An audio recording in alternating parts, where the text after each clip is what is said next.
ഫിലിപ്പിയർ 4:4 നമ്മളോട് പറയുന്നത് എപ്പോഴും സന്തോഷിപ്പിക്കും. ഒരു കൽപ്പന പോലെയാണ് പറയുന്നത്, എപ്പോഴും സന്തോഷിപ്പിൻ. ഫിലിപ്പിയർ 4:4.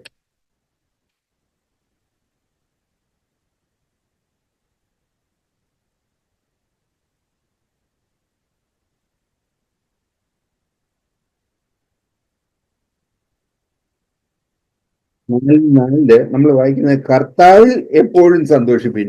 എപ്പോഴും സന്തോഷിപ്പിന്ന് മാത്രം നമ്മൾ കേട്ടാലും ശരിയാകത്തില്ല. പക്ഷേ നമുക്ക് കർത്താവിൽ നമുക്ക് സന്തോഷിക്കാനായിട്ട് പറ്റും.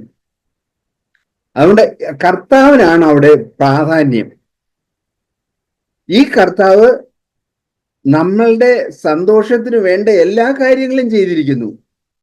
നമ്മളുടെ ഈ ലോകത്തിലെയും വരുവാൻ ലോകത്തിലെയും നമ്മുടെ സന്തോഷത്തിന് വേണ്ടിയിട്ട് എല്ലാ കാര്യങ്ങളും ഈ കർത്താവ് ചെയ്തിരിക്കുന്നു. അതുകൊണ്ട് നമ്മൾ ഏത് സാഹചര്യം മോശമായിരിക്കും, ആ ഏത് സാഹചര്യത്തിലും നമ്മൾ ഈ കർത്താവിനെ കാണണം.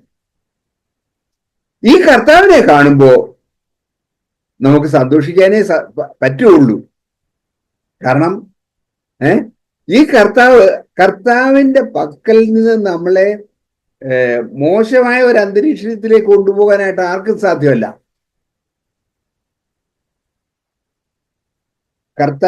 കർത്താവിന്റെ സാന്നിധ്യം നമ്മുടെ കൂടെ ഉണ്ടെങ്കിൽ ഏതവസരത്തിലും, ഒരു ദുഃഖത്തിന്റെ സമയമായാലും ഒരു സന്തോഷത്തിന്റെ സമയമായാലും ഏതവസരത്തിലും നമുക്ക് സന്തോഷിക്കാനായിട്ട് കഴിയും. കാരണം സന്തോഷപൂർണനായ കർത്താവാണ് നമ്മുടെ കൂടെ ഉള്ളത്. അവന് ദുഃഖത്തിന്റെ കാര്യങ്ങൾ ധാരാളം ഉണ്ട്. പറയുന്ന പോലെ ഭൂമി അനുഭവം തരുന്നില്ല, എല്ലാം സ്വന്തക്കാരെല്ലാം എതിരെ, ഇങ്ങനെ ഓരോ കാര്യങ്ങൾ വരുമ്പോഴും ദുഃഖിക്കാനാണ് നമുക്ക് സാധ്യത. പക്ഷേ ആ സാധ്യതയുടെ മധ്യത്തില് കർത്താവ്, സകല സമ്പൂർണനായ കർത്താവ് എൻ്റെ കൂടെ ഉണ്ട്. ഈ കർത്താവ് എൻ്റെ കൂടെ ഉണ്ട്. നമുക്കത് വിശ്വസിക്കാൻ പറ്റുമോ? ഈ കർത്താവ് സകല ഏത് കാര്യത്തിനും മതിയായ കർത്താവ് എൻ്റെ കൂടെ ഉണ്ട്. നമ്മുടെ ഓരോരുത്തരുടെയും കൂടെ ഉണ്ട്. എൻ്റെ എന്ന് പറയുമ്പോൾ ഞാൻ എൻ്റെ കാര്യമല്ല പറയുന്നത്, നമ്മുടെ ഓരോരുത്തരുടെയും കൂടെ ഉണ്ട്. ഓപ്പോസിറ്റ് ആയിട്ടാണ് കാര്യങ്ങൾ പോകുന്നത്. വളരെ ഓപ്പോസിറ്റ് ആയിട്ടാണ് കാര്യങ്ങൾ പോകുന്നത്. നമുക്ക് ദുഃഖത്തിന്റെ കാര്യങ്ങളെ ഉള്ളൂ മുന്നിൽ അങ്ങോട്ട് നോക്കിയാൽ ദുഃഖിക്കാനുള്ള കാര്യമേ ഉള്ളൂ. പക്ഷേ അതിന്റെ മധ്യത്തിൽ ഈ കർത്താവ് നമ്മുടെ കൂടെയുണ്ട്. അവന് സോൾവ് ചെയ്യാൻ വയ്യാത്ത ഒരു പ്രോബ്ലവും ഇല്ല. അവന് ഈ നമ്മളായിരിക്കുന്ന ആ അവസ്ഥയില് എത്ര മോശമായ ഒരു അവസ്ഥയായാലും ആ അവസ്ഥയില് നമ്മളെ ശക്തിപ്പെടുത്താൻ, നമ്മളെ ആ പരിതസ്ഥിതിയില് നമ്മളെ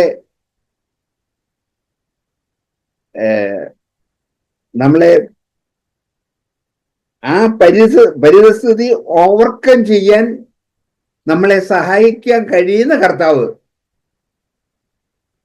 നമ്മുടെ കൂടെയുണ്ട്. ആ വിശ്വാസമാണ് നമ്മളെ മുന്നോട്ട് കൊണ്ടുപോകേണ്ടത്.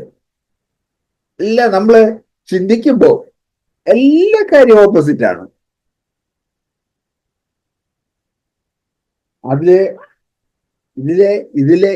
ഇതിലെ ഓരോ സാഹചര്യം നമ്മൾ എടുത്തു നോക്കിക്കോ, ഓപ്പോസിറ്റ് ആണ്. പക്ഷെ ആ ഓപ്പോസിറ്റ് എതിരായിരിക്കുന്ന അവസരത്തിൽ, സകലവും നമുക്ക് എതിരായിരിക്കുന്ന അവസരത്തിൽ അതിനെ ഓവർകം ചെയ്യത്തക്കവണ്ണം നമ്മളെ പ്രാപ്തരാക്കുന്ന കർത്താവ്. ആ ബലമായ വിശ്വാസമാണ് ഓരോ ക്രിസ്ത്യാനിയും മുന്നോട്ട് കൊണ്ടുപോകുന്നത്. ഇത് യേശുക്രിസ്തു യേശുക്രിസ്തുവിനെ ക്രൂശിച്ചു, അതോടെ അത് തീരുമെന്നാണ് വിചാരിച്ചത്. പക്ഷേ അവിടെ സഭ ഉണ്ടായി. സഭ ഉണ്ടായപ്പോഴേക്കും അത് പീഡനത്തിൽ കൂടാണ് മുന്നോട്ട് പോകുന്നത്. ആ പീഡനത്തിൽ കൂടെ പോകുമ്പോഴും അത് ശക്തി പ്രാപിച്ചു, ഓരോ ദിവസവും ശക്തി പ്രാപിച്ചു വരികയാണ് ചെയ്തത്. അല്ലെങ്കിൽ ഇതില്ലാതെ ആയി പോയതിനായിരുന്നു. ഓരോ അവസരത്തിലും സഭ ശക്തി പ്രാപിച്ചു വന്നു.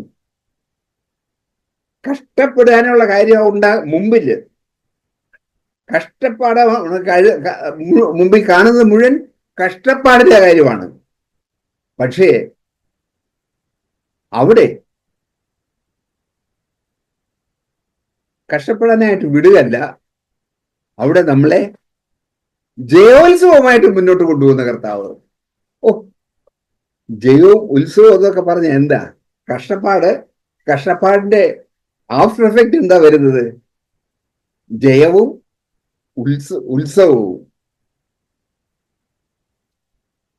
ശരി, ഞാൻ ഒരു ചുമ്മാ എന്ന് പറയല്ല, അനുഭവിച്ചതിന് ശേഷം പറയുന്നത്. അനേക കഷ്ടപ്പാടി കൂടെ പോകേണ്ടി വന്നിട്ടുണ്ട്. വളരെയധികം മോശമായ സാഹചര്യത്തിൽ കൂടെ പോകേണ്ടി വന്നിട്ടുണ്ട്. പക്ഷെ അവിടെ ഒക്കെ ഈ കർത്താവിൽ നിന്ന് ലഭിച്ച സന്തോഷം അനുഭവിച്ചിട്ടുണ്ട്. അതാണ് എന്നെ നിർത്തിയത്. അതുകൊണ്ട് എനിക്കിന്ന് ദുഃഖിക്കാനല്ല, അങ്ങോട്ട് തിരിഞ്ഞു നോക്കിയിട്ട് അതിന്റെ മുഖത്ത് എന്നെ കർത്താവ് ഇങ്ങനെ നടത്തിയല്ലോ, അതുകൊണ്ട് ഉണ്ടാകുന്ന ഫലം എന്താണെന്ന് അറിയാവോ? ഇപ്പോ ഇനി പ്രായമായ സമയമല്ലേ, ഒരു വല്ലാത്ത ഒരു പരീക്ഷണ അവസ്ഥയിൽ വന്നാലും ഇല്ല, ഇന്ന സമയത്ത് ഇന്ന പ്രയാസത്തിൽ ഇന്ന ബുദ്ധിമുട്ടിൽ എന്നെ ശക്തനായി നടത്തിയ കർത്താവ്,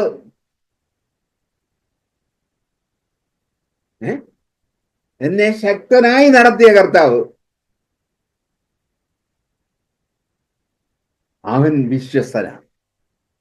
ആ കർത്താവ് വിശ്വസ്തനാണ്. ആ കർത്താവ് വിശ്വസ്തനാണെന്നുള്ള നമ്മുടെ ആ വിശ്വാസമാണ് നമ്മളെ മുന്നോട്ട് കൊണ്ടുപോകേണ്ടത്. എല്ലാം ഓപ്പോസിറ്റായിട്ട് വരട്ടെ. പക്ഷേ അതിന്റെ മധ്യത്തിൽ അവിടെ ഞാനൊരു വാക്കും കൂടി ചേർക്കുന്നു, ജയോത്സവമായി നടത്തുന്ന കർത്താവ്. ആ പ്രശ്നത്തിന്റെ മധ്യത്തിൽ ലോകം നോക്കുന്നുടനെ നമുക്ക് സന്തോഷിക്കാനായിട്ട് ഒരു വകയില്ല. നമ്മൾ ആലോചിച്ച് നോക്കിയാലും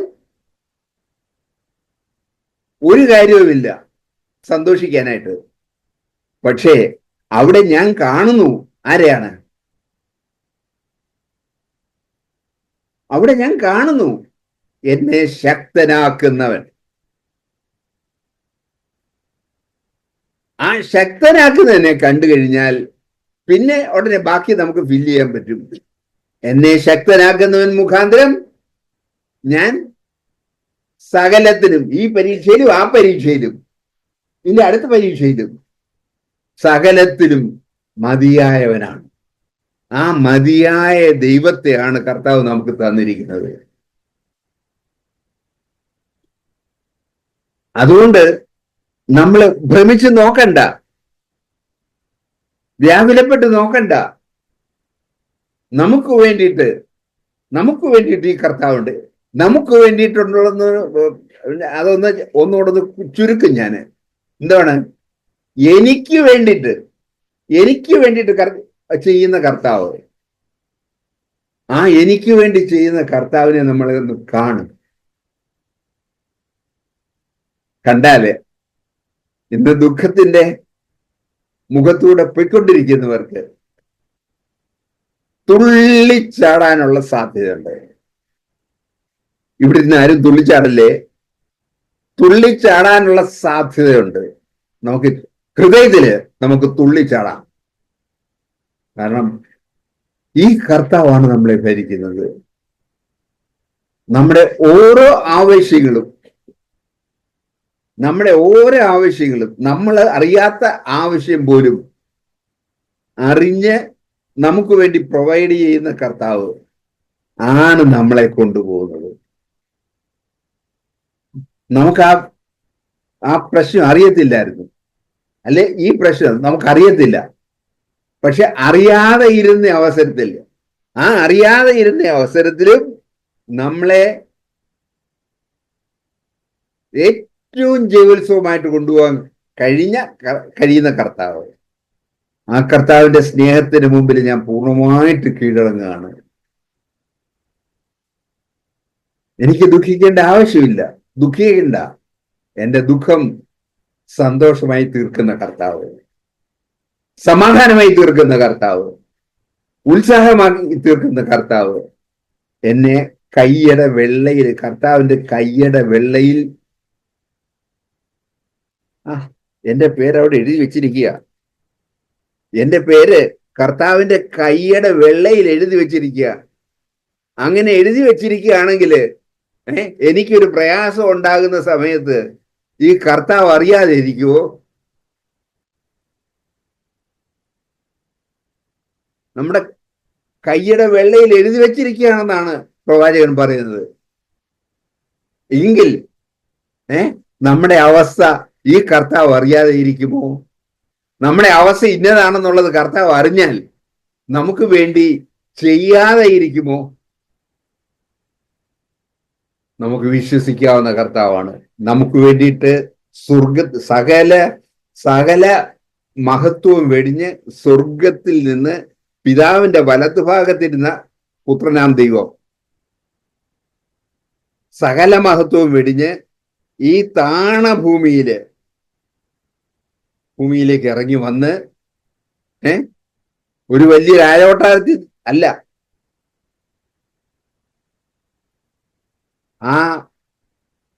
ആ ഗോശാലയിൽ കിടത്താവിന്റെ സ്ഥലം ഇല്ലാഞ്ഞിട്ട് പശുവിന്റെ മുമ്പില് ആ കച്ചി ഒക്കെ അവിടെ ഒന്ന് വൃത്തിയാക്കി അവിടെ വിരിച്ചിട്ട്, കച്ചി തണുക്കാതിരിക്കാൻ കച്ചി വിരിച്ചിട്ടിട്ട് അതിന്റെ മുകളില് കീറ്റുശീല പഴന്തുണി വിരിച്ചിട്ട് അതിലാണ് കർത്താവിനെ കിടത്തിയത്. അതിന് മനസ്സുള്ള കർത്താവാണ്. നമുക്ക് വേണ്ടിയിട്ട്, നമുക്ക് നന്മ ചെയ്യാൻ വേണ്ടിയിട്ട് കർത്താവ് കണ്ടുപിടിച്ചത് ഈ ഗോശാലയാണ്, ഈ കഷ്ടതയാണ്. അവസാനം കുരിശിലെ മരണം. ലോകത്തിലെ ഏറ്റവും നാണംകെട്ട മരണമാണ് കുരിശിലെ മരണം. ആ മരണവും സഹിച്ച കർത്താവ് നമുക്ക് വേണ്ടിയിട്ട് എന്താ ചെയ്യാതിരിക്കുന്നത്? എന്ത് കാര്യം ചെയ്യാതിരിക്കും? നമുക്ക് വേണ്ടിയിട്ട് എല്ലാം ചെയ്യും. അതുകൊണ്ട് നമുക്ക് ഈ കർത്താവിനെ സ്വന്തം രക്ഷിതാവായിട്ട്, വല്ലവന്റെ അല്ല, ലോകരക്ഷിതാവായിട്ടാവും വന്നത്, സമ്മതിച്ചു. പക്ഷെ അങ്ങനെ വല്ലവരുടെ അല്ല, എന്റെ രക്ഷിതാവായിട്ട് അവൻ വന്ന് എനിക്ക് നിത്യജീവൻ തന്ന് എന്നെ നിറച്ചവനായ കർത്താവ്. ആ കർത്താവിന്റെ പാത പറ്റിക്കൊണ്ട് പോകാൻ ഞാൻ ആഗ്രഹിക്കുന്നു. അവൻ നമുക്ക് ഏറ്റവും മതിയായവനാണ്. ഈ കർത്താവിനെ മതിയായവനായിട്ട് കണ്ടിട്ടുണ്ടോ? ഇവിടെ ഇരിക്കുന്ന ആരെങ്കിലും മതിയായവനായിട്ട് കണ്ടിട്ടില്ലെങ്കിൽ ഇന്ന് അവനെ മതിയായവനായിട്ട് കണ്ടിട്ടേ പോകാവൂ. അല്ലെങ്കിൽ നമുക്ക് ഒരു സന്തോഷവും കിട്ടത്തില്ല, ഒരു സമാധാനവും കിട്ടത്തില്ല. അവന് സോൾവ് ചെയ്യാൻ വയ്യാത്ത ഒരു പ്രശ്നമില്ല.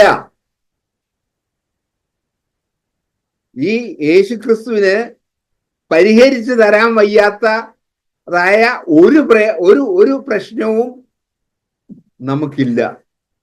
ഇന്ന് നിങ്ങൾക്ക് ആർക്കെങ്കിലും ഒരു പ്രശ്നം ഉണ്ടെങ്കിൽ നിങ്ങൾ ഇത് പറയുക, വിശ്വാസത്തോടെ പറയുക, കർത്താവേ, അങ്ങേക്ക് സോൾവ് ചെയ്യാൻ പറ്റാത്ത ഒരു പ്രശ്നവുമില്ല.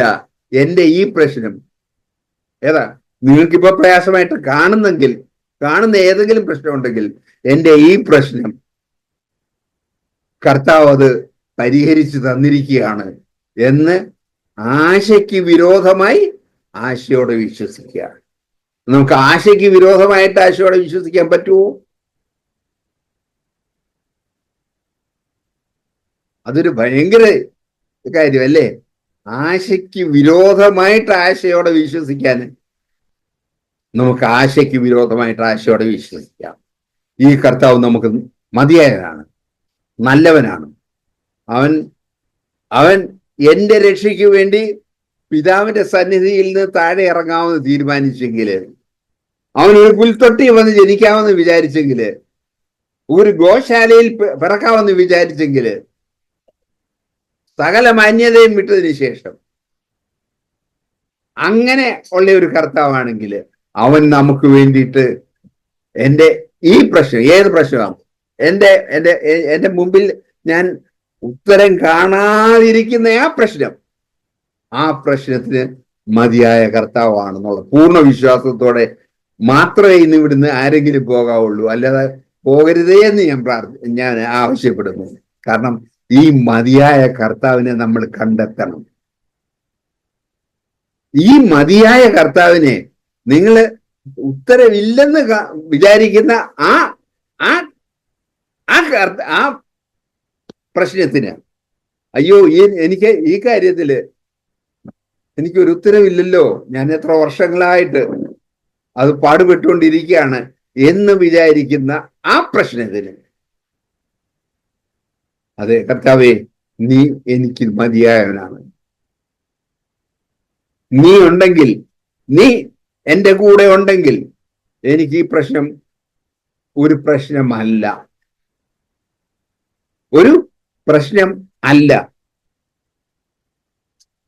ഈ കർത്താവ് നമുക്ക് മതിയായവനാണ്.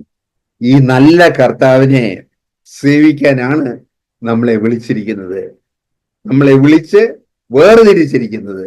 ലോകത്തിൽ നിന്ന് നമ്മളെ വേർതിരിച്ചിരിക്കുകയാണ്. ലോകക്കാർ നോക്കുന്ന പറഞ്ഞ പ്രയാസമാണ്. പക്ഷെ നമ്മളെ എന്ത് ചെയ്തു? ഈ ലോകത്തിൽ നിന്ന് അവൻ നമ്മളെ വിളിച്ച് വേർതിരിച്ച് അവന്റെ പക്ഷത്താക്കിയിരിക്കുന്നു. ലോകത്തിന്റെ കൂടെ ഉള്ളതെല്ലാം ഒരു വശത്തും, കർത്താവും നമ്മളും ഒരു വശത്തും. ആര് ജയിക്കും?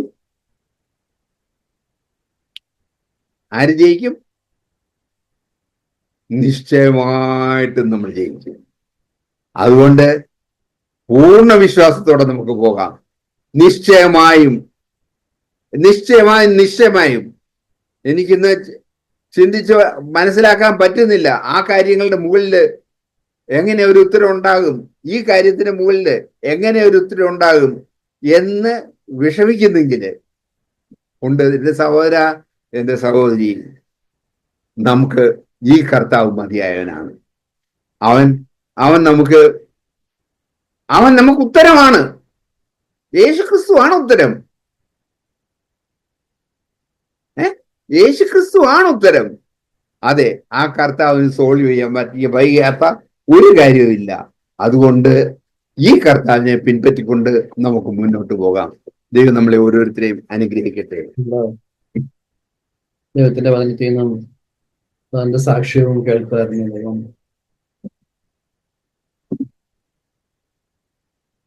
നമ്മളെ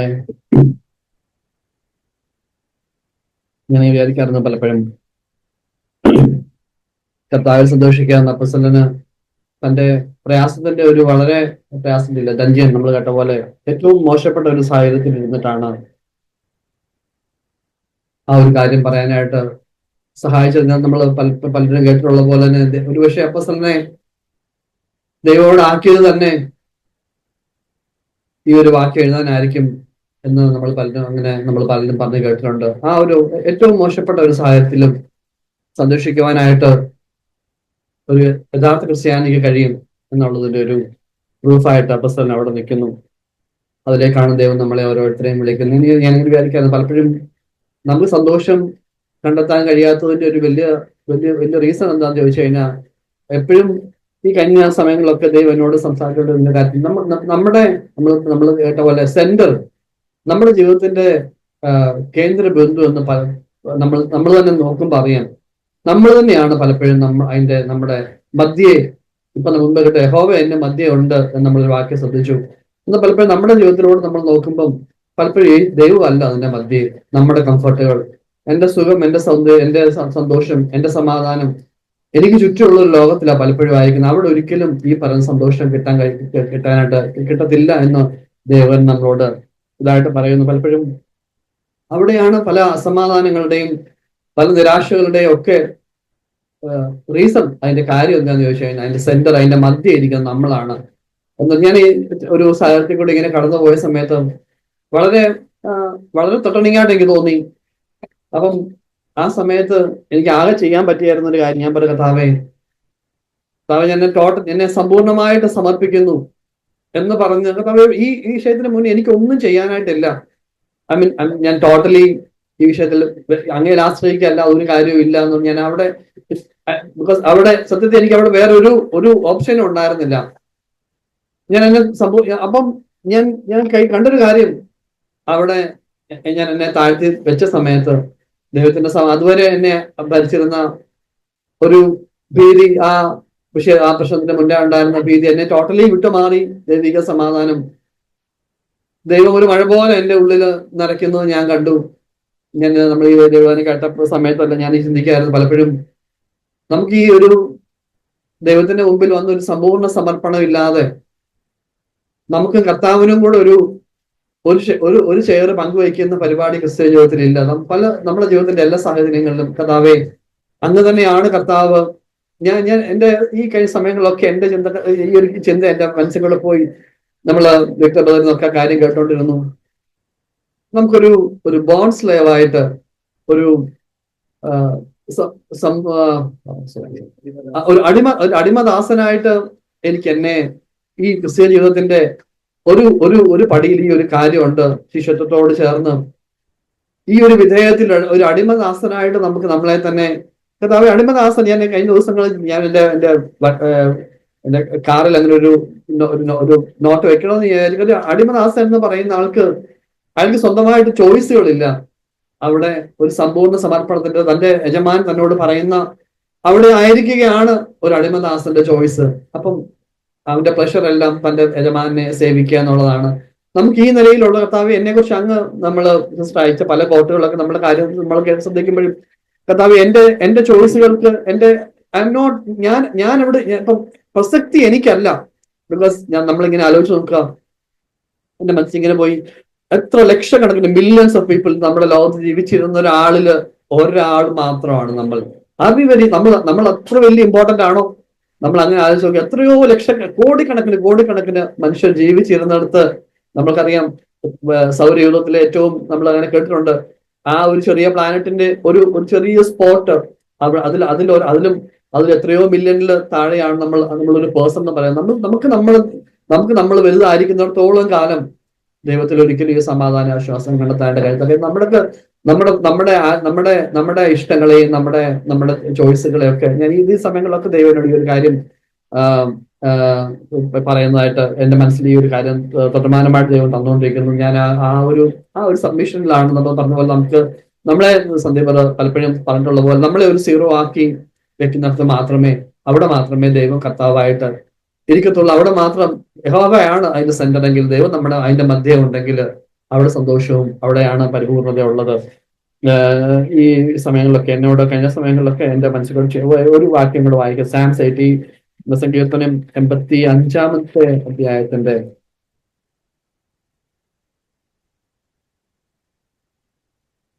സങ്കീർത്തനം 85-ന്റെ 6-ാമത്തെ വാക്യം. നിന്റെ ജനം നിന്നിൽ ആനന്ദിക്കേണ്ടതിന് നീ ഞങ്ങളെ വീണ്ടും ജീവിപ്പിക്കുകയല്ലയോ. ഞാൻ ഈ പല സമയങ്ങളിൽ നമ്മള് നമ്മുടെ ഉള്ളിൽ മരിച്ചു പോകുന്ന സമയത്ത് ഞാൻ എൻ്റെ മൊബൈലിന്റെ പാസ്വേഡ് ആയിട്ട് ഈ ഒരു റിവൈവ് അസ് എന്നൊരു കാര്യം ഇംഗ്ലീഷിൽ അങ്ങനെ എഴുതിയേക്കുന്നത്. വിൽ യു നോട്ട് യുവർസെൽഫ്, കർത്താവേ അങ്ങ് തന്നെ, will you not yourself revive us again that your people may rejoice in you. നമുക്ക് വാസ്തവത്തില് നമുക്ക് സന്തോഷിക്കണമെന്നുണ്ടെങ്കിൽ ദൈവം തന്നെ നമ്മളെ ജീവിപ്പിക്കേണ്ടതായിട്ടുണ്ട്. എങ്ങനെയാ നമുക്ക് ജീവിക്കാനായിട്ട് വരും? നമ്മൾ കേട്ട പോലെ കർത്താവിലേക്ക് നമ്മൾ ഒരാശയും, നമ്മൾ ജഗ്ബല ഒരാശയും പ്രതീക്ഷയില്ലായിരിക്കുന്ന സമയത്ത് നമുക്ക് ദൈവത്തെങ്കിലേക്ക് മാത്രം നോക്കുമ്പോഴാണ് നമുക്ക് നമ്മുടെ ഇഷ്ടം. ഞാൻ ഈ ഒരു ടോട്ടൽ സബ്മിഷനിൽ, ഒരു പെർഫെക്റ്റ് സബ്മിഷനിൽ വന്ന ആളെ നിലയിലൊന്നും അല്ല പറയുന്നത്. കർത്താവേ എന്റെ പെർഫെക്ഷൻ, ഞാൻ പലപ്പോഴും നമ്മുടെ സബ്മിഷനും സമർപ്പണവും എല്ലാം തന്നെ ദൈവത്തിൽ തന്നെയാണ്, ദൈവത്തിൽ ആശ്രയിച്ച് തന്നെയാണ്. If God is not letting us to നമുക്ക് സമർപ്പിക്കണമെങ്കിൽ തന്നെ നമ്മളെ ആരും സഹായിക്കണം? ദൈവം തന്നെയാണ് എല്ലാത്തിന്റെയും സോഴ്സ്, ദൈവം തന്നെയാണ്. ആ ദൈവത്തിൽ ആശ്രയിച്ചുകൊണ്ട് മുന്നോട്ട് പോകാൻ ദൈവം സന്തോഷിക്കാനുള്ളതായ ഒരു എക്സർസൈഷൻ ആണ് സ്വയം ഇവിടെ പറഞ്ഞത്. എന്തിനു വേണ്ടി നമ്മൾ സന്തോഷിക്കുന്നു? ഞാൻ സങ്കീർത്തനം 23 മുഴുവൻ വായിക്കുന്ന അവസരത്തിലാണ് The Lord is my shepherd, I shall not want. He makes me to lie down in the green pastures. He leads me beside the still waters. എല്ലാം ദൈവം ചെയ്യുന്നതാണ്. He restore my soul, restoration of my soul. എന്നെ കർത്താവ് വീണ്ടെടുത്തിരിക്കുന്നത് കൊണ്ട്. He leads me in the path of righteousness for his name's sake. ദൈവത്തിന്റെ ഇവിടെ മുമ്പേ പറഞ്ഞായിരുന്നു 45 സംഘടനയും He loves righteousness and hates iniquity. He leads me in the path of righteousness. എന്തെങ്കിലും ഒരു തെറ്റ് ചെയ്യാൻ പോകുന്ന അവസരത്തിൽ നമുക്കൊരു ഒരു ഒരു ഒരു സൗരം പറയുന്നോട്ട് ഒരു കടിഞ്ഞാണുണ്ട്. ആ കടിഞ്ഞാണിൽ നമ്മൾ അവിടെ നിൽക്കുകയാണെന്നുണ്ടെങ്കിൽ നമ്മൾ ആ കർത്താവിന്റെ പാതയിൽ തന്നെയാണ്. ഇനി though I walk in the valley of the shadow of death, I will fear no evil. For you are with me. കർത്താവ് എപ്പോഴും എൻ്റെ കൂടെ ഉണ്ടെന്നുള്ളതായ ഒരു ഒരു ഒരു ധൈര്യം, ഒരു ഉറപ്പ് നിങ്ങൾക്കറിയത്തില്ല, എനിക്കറിയാം. Peace with me. Your rod and your staff, they comfort me. അത് സങ്കീർത്തനക്കാരൻ പറയുന്നത്, അത് എനിക്കും പറയാൻ പറ്റും. You prepare a table before me in the presence of my enemies. You anoint my head with oil in the cup. Runs over. Surely goodness and mercy shall follow me. ഇങ്ങനെ ഞാൻ ഈ വഴിയിൽ പോയി കഴിഞ്ഞാൽ the goodness and mercy shall follow me all the days of my life. Yes, I believe that. And I will dwell in the house of the Lord. കർത്താവിന്റെ സന്നിധിയിൽ എപ്പോഴും ആയിരിക്കാൻ ഞാൻ ആഗ്രഹിക്കുന്നു. അതിൽ ഞാൻ സന്തോഷിക്കുന്നു. ഞാൻ സ്നേഹം ഇല്ലാതെ മറ്റൊന്നും പൂർണ്ണമാകില്ല എന്നുള്ള ഒരു വചനമാണ് നമ്മളോട് ധ്യാനിച്ചത്. ഈ ലോകത്ത് എന്ത് തന്നെ ഉണ്ടെങ്കിൽ തന്നെ ദൈവം നമ്മുടെ മനസ്സിന്റെ ഉള്ളിൽ തരുന്ന ഒരു സന്തോഷം, മറ്റു പല മനുഷ്യരും പല രീതിയിൽ സന്തോഷം കണ്ടെത്താൻ ശ്രമിക്കുന്നുണ്ട്. ചിലർക്ക് ഒരു ഹോബി, കുട്ടികളോടൊക്കെ ആണെങ്കിൽ നമ്മൾ ചോദിക്കുക എന്താണ് നിങ്ങളുടെ ഹോബി എന്ന് ചോദിക്കാറുണ്ട്, അല്ലെങ്കിൽ നിങ്ങളുടെ അംബീഷൻ എന്താണെന്നൊക്കെ ചോദിക്കാറുണ്ട്. അതേപോലെ തന്നെ നമുക്ക് ഒരുപക്ഷെ പല രീതിയിലായിരിക്കും നമ്മളെല്ലാവരും സന്തോഷം കണ്ടെത്തുന്നത്. പക്ഷെ എങ്ങനെയാണെങ്കിലും അങ്ങനെ കണ്ടെത്തുന്ന ആ സന്തോഷത്തിനെന്ന് പറഞ്ഞാൽ അതൊരു മാക്സിമം പോയി കഴിഞ്ഞാൽ ഒരു സെമി പെർമനന്റ് ലെവൽ എന്നുള്ള രീതിയിൽ, അതിനപ്പുറത്തേക്ക് ഒരിക്കലും പോകാൻ കഴിയത്തില്ല എന്നുള്ളത് വളരെ വാസ്തവമായിട്ടുള്ള കാര്യമാണ്. ആത്യന്തികമായി നമ്മുടെ മനസ്സിൽ ദൈവസ്നേഹം നിറഞ്ഞു നിൽക്കുമ്പോൾ മാത്രമേ ഉള്ളൂ. ഇന്നലെ ഫേസ്ബുക്കിനകത്ത് ഒരു ഞങ്ങളുടെ സ്കൂളിലെ ഒരു കുട്ടി, ഒരു ഫോമർ സ്റ്റുഡന്റ് ആണെങ്കിൽ റോഡ് ആക്സിഡന്റ് അല്ല, ഒരു വണ്ടിയിൽ ഇങ്ങനെ കാറിലിങ്ങനെ യാത്ര ചെയ്തുകൊണ്ടിരുന്ന സമയത്ത് ഒരാൾക്ക് ദേഹാസ്വസ്ഥ സംഭവിക്കുന്നു. ആ സമയത്ത് ആ വ്യക്തി തന്നെ ആവശ്യപ്പെടുന്നു എന്നെ ഹോസ്പിറ്റലിൽ കൊണ്ടുപോകണമെന്ന് പറയുന്നു. എന്നാലും ഞങ്ങൾ കഴിഞ്ഞ വർഷം പഠിപ്പിച്ച ഒരു കുട്ടി തന്നെയാണ്. അവൻ പെട്ടെന്ന് എല്ലാം വളരെ പെട്ടെന്ന് വിജിലന്റ് ആയിട്ട് എല്ലാം ചെയ്യുകയും ഒക്കെ ചെയ്യുന്നു. എന്നാലും തന്നെ എഡ്യൂക്കേഷൻ കൊടുക്കുന്നു എന്ന് പറഞ്ഞുകൊണ്ട് മാത്രം കാര്യമൊന്നുമില്ല. ആ എഡ്യൂക്കേഷൻ സമയത്തോളം അതൊരു വാല്യൂ ഓറിയന്റഡ് എഡ്യൂക്കേഷൻ അല്ലെങ്കിൽ വാല്യൂ ബേസ്ഡ് എഡ്യൂക്കേഷൻ എന്ന് വരുമ്പോഴാണ് അതിന് ഒരു മഹത്വം ഉണ്ടാകുന്നത്, അല്ലെങ്കിൽ ഇന്നത്തെ കാലഘട്ടത്തിൽ അതിന്റെ വലിയ പ്രാധാന്യം ഉണ്ടാകുന്നത്. അതുപോലെ തന്നെ നമ്മൾ ഹാപ്പിനെസ്, നമ്മുടേതായിട്ടുള്ള രീതിയിൽ നമ്മൾ ഹാപ്പിനെസ് എങ്ങനെ ഡെറൈവ് ചെയ്യാൻ ശ്രമിച്ചാലും ആത്യന്തികമായി നമ്മുടെ മനസ്സിന്റെ ഉള്ളിൽ ദൈവസ്നേഹം വിളങ്ങുന്നില്ല, അല്ലെങ്കിൽ ദൈവം തരുന്ന ആ ഒരു സന്തോഷത്തിന്റെ പരിപൂർണത ഉണ്ടാകുന്നില്ല എന്നുണ്ടെങ്കിൽ അവിടെ ഒരു വാക്വം തീർച്ചയായിട്ടും ഉണ്ടാകും. ആ വാക്വത്തിന്റെ ഉള്ളിൽ നമ്മൾ ഏത് രീതിയിലാണെങ്കിലും ജീവിതത്തിൽ പറഞ്ഞാൽ ഇങ്ങനെ അഴലായി ഞാൻ നടന്നുകൊണ്ടിരിക്കും എന്നുള്ളതാണ് അത് മനസ്സിലാക്കാൻ സാധിക്കും. ദൈവസ്നേഹത്തിൽ നിറഞ്ഞ് മുമ്പോട്ട് പോകാൻ നമുക്ക് എല്ലാവർക്കും സാധിക്കട്ടെ എന്ന് ആഗ്രഹിക്കുന്നതാണ്. ഞങ്ങൾക്ക് വിശ്വാസം എന്ന് പറയുന്നത് നമ്മളെ ഫിലിപ്പീൻസ് ഫുട്ബോളിന്റെ ഫോറിനാണ്. അപ്പം ഇവിടെ